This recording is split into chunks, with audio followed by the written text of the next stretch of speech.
From its earliest days, Hollywood has turned to novels for its stories. More than 3/4 of the Best Picture Oscars have gone to book adaptations, including last year's The English Patient.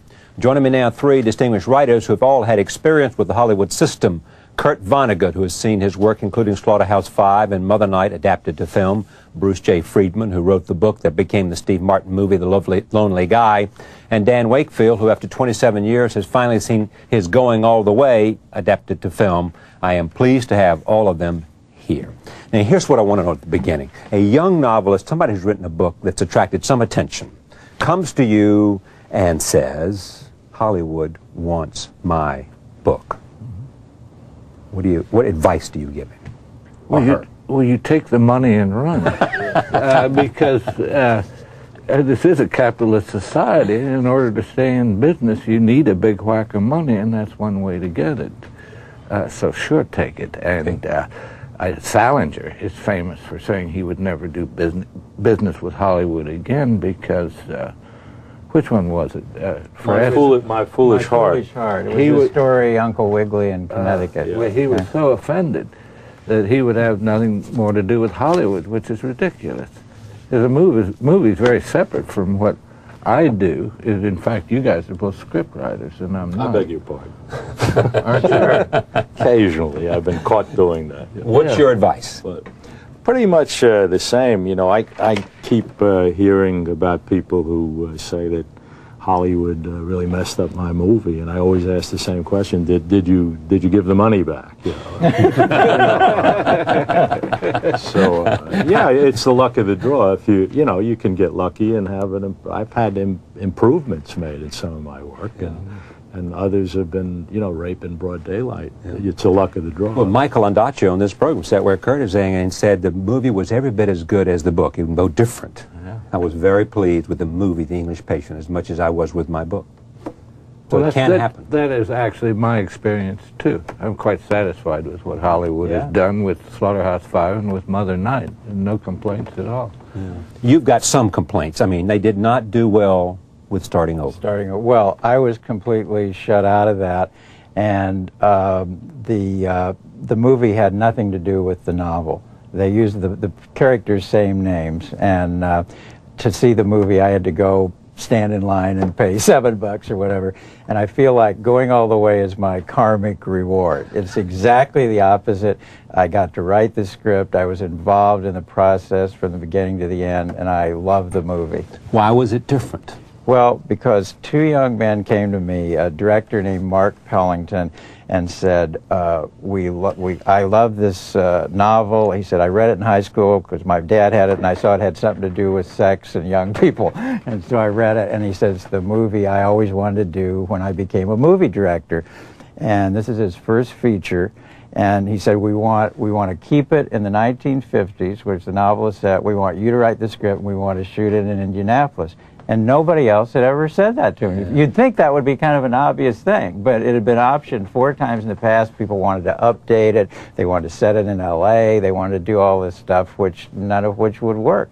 So it was worth waiting 27 years for this young guy, Mark Pellington, who came out of MTV, to do this movie. You have actually a theory that I've read, which is that the smaller the filmmaker, the smaller the amount of money that is sort of at stake, the more likely they're to be devoted to the book itself. Yes. Yeah. Well, this is to have somebody enthusiastic about making a movie, determined to make the movie. That was true of Bob Whitey and Keith Gordon, who made Mother Night and persuaded Nick Nolte to take the lead. And it was a most agreeable experience. If they came to you and said, we want Mother Night, we got Nick Nolte to star, but you have to write the screenplay, would you say no? Well, that would be like you have to become a pole vaulter. It's because, no, I can't write scripts. And in lectures, I invite people in the audience to say, tell me name people who were both first-rate novelists and first-rate dramatists. I'll name and a there couple. Are very few. Faulkner. Well, Bruce Friedman. Bruce Friedman. I don't know Right. about that. Tell me what's different about writing screenplays than writing novels. I mean, why is it difficult? Why wouldn't it be a natural transfer, a natural leap to go from your own novel where you know the characters simply to adapting to a new form? Well, I was born in 1922, so I call myself, and Mailer and Irwin Shaw and so forth, people born with close to 1922. We're the last American male novelists to respond to other novels rather than to film and to write books. Is when I started out, I was writing a work of art which was to exist only as a book, and not anticipating a movie. Well, I have to tell you, as you know, I was born in 1932, Yeah. and I certainly was writing books and references to books, and some of them in references to yours. I don't think I've never written a novel with the screen in mind. No, You know, no. once in a while it'll happen, or a short story, and you get lucky and the movies bounce on it. Well, But- the thing that was lucky for me in this script was that it was, like you say, it was an easy transition because Mark Pellington, the director, wanted to make the book into the movie. And when I first met with him, I started out trying to be a hip guy. I said, well, you know, we can take this out and take that out, you know, and he says, no, leave that in, I love that. So suddenly, like, I realized we're really making the book of the movie, and that is extremely rare. There's a woman, a pretty smart producer that I met, made a remark that stuck with me, and she said, if you have an idiosyncratic style or a clear signature, the chances are you will not succeed as a screenwriter in Hollywood. You're better off just having a generic style. And it makes sense, Well, really. but also when we say in Hollywood, it's again, going always a very low-budget movie, I don't think it could have ever survived the Hollywood big studio system. It wouldn't have been as good, Yeah. because they would have No. started throwing money And at the it. same with Kurt's movies. The same with Mother Night. Yeah. You've had more experience than anybody writing screenplays. Well, I have to admit it. I hate to admit it, but probably I never... No, do you hate to admit it, really? Yeah, I'm a little... I never got the hang of it. I was never a comfortable fit in Hollywood somehow, and I had some pictures that worked out well. Splash. Yeah, would be one. Stir Crazy. The best experience I ever had was a short story I wrote, which was turned into The Heartbreak Kid, and that was an absolutely perfect experience because I didn't have to do anything. God, what a movie. I didn't have to do a thing, you know, and they improved on anything I could have written. Who made the film? Well, that was Neil Simon. I don't know. He did if the- you're laughing. Yeah, I don't know him well enough. Yeah, to- my adapter. Yeah. He adapted it. Elaine May directed it. And Grodin and Sybil Shepherd starred. Yeah. What a And that great was a movie, yeah. wonderful experience because I didn't have to do anything.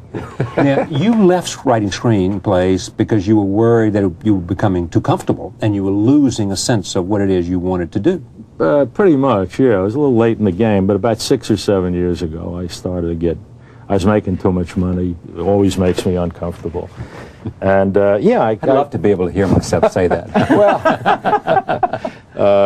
Yeah, I was, as a matter of fact. I wanted to, you know, do some writing that was more personal. And so I said goodbye to it about 6 or 7 years ago. Didn't some guy tell you you would never be anything? No, I know the story you mean. What's the story? Well, Kurt loves a story in which Ray Stark years ago was trying to think of a way to insult me for some reason because I'm a writer. And he couldn't think, he thought, and he said, you know, you're in trouble, and this was 20 years, you're always going to be one of those $100,000 guys. That's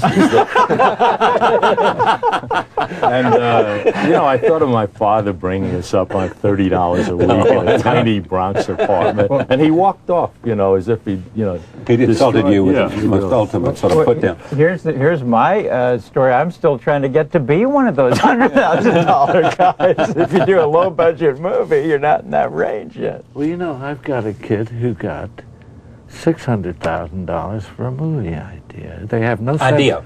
Yeah, they have no sense of scale out there. They don't know what is a lot of money, and they don't know what a little money